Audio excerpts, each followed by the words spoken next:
लक्ष्य पाया कहाँ जाता है राधा? लक्ष्य तो जिया जाता है। मैं कभी तुम पर अधिकार करना नहीं चाहता, कभी तुम्हें प्राप्त करना नहीं चाहता,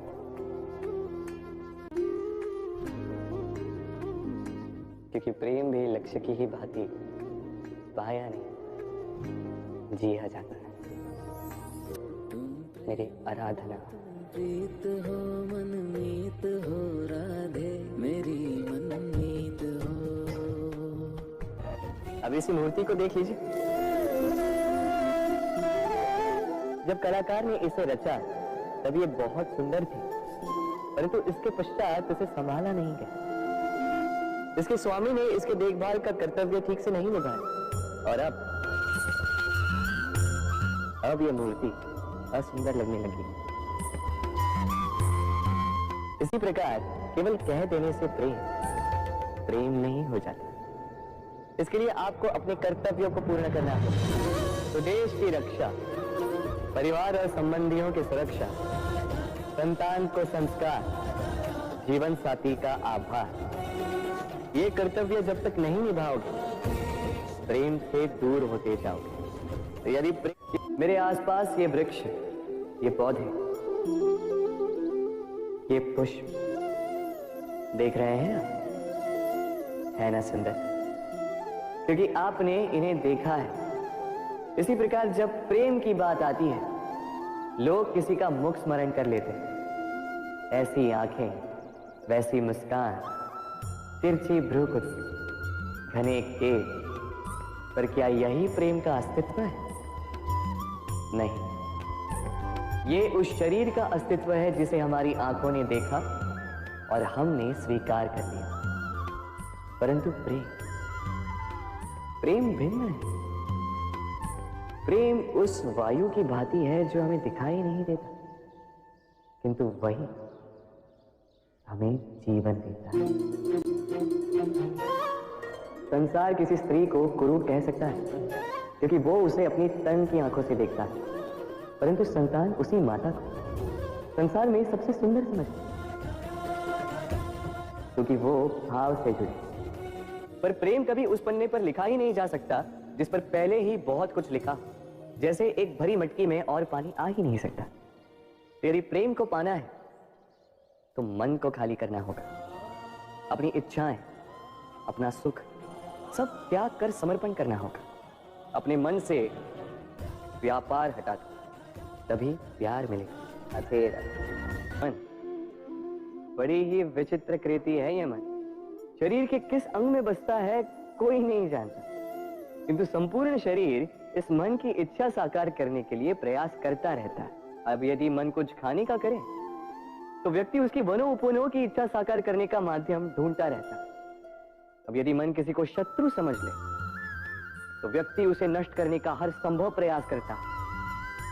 अब यदि मन किसी से प्रेम करे तो उसकी प्रसन्नता के लिए हर सीमा लांघने के लिए सज्ज रहता है। परंतु जीवन सुखद हो इसके लिए आवश्यक है कि मन खाली हो। इस बांसुरी की भांति भीतर कुछ भी नहीं, न राग है न द्वेष, तब भी तार छेड़ने पर स्वर निकलता है। इसी प्रकार मन को भी भावनाओं से मुक्त रखना आवश्यक है। स्मरण रखिए, मन में कुछ भर के जियोगे तो मन भर के जी नहीं पाओगे। राधे राधे।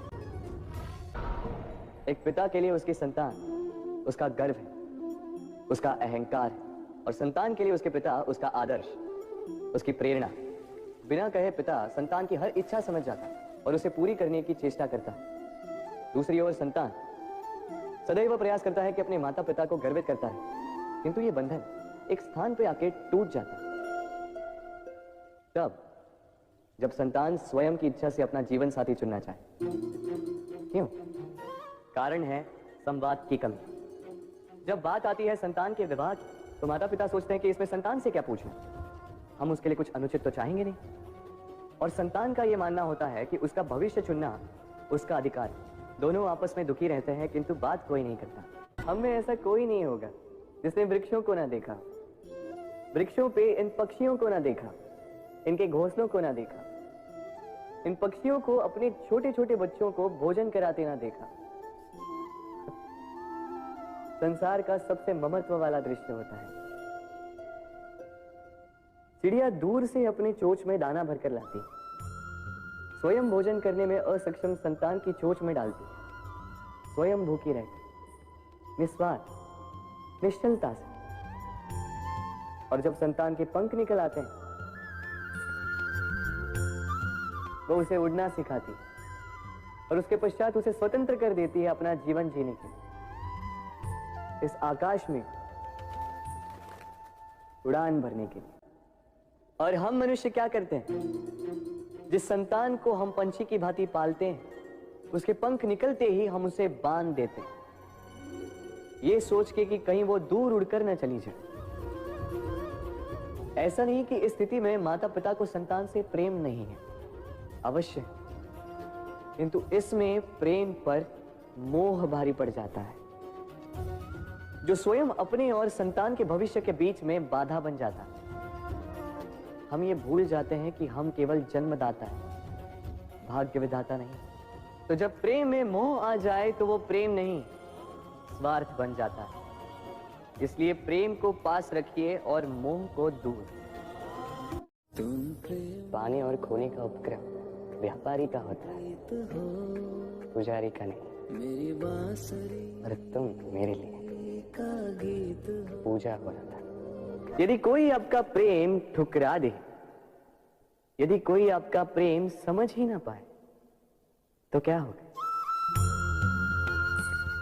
कुछ उदास हो जाएंगे, कुछ छल करके प्रेम पाना चाहेंगे, तो कुछ बलपूर्वक प्रेम पर अधिकार करना चाहेंगे।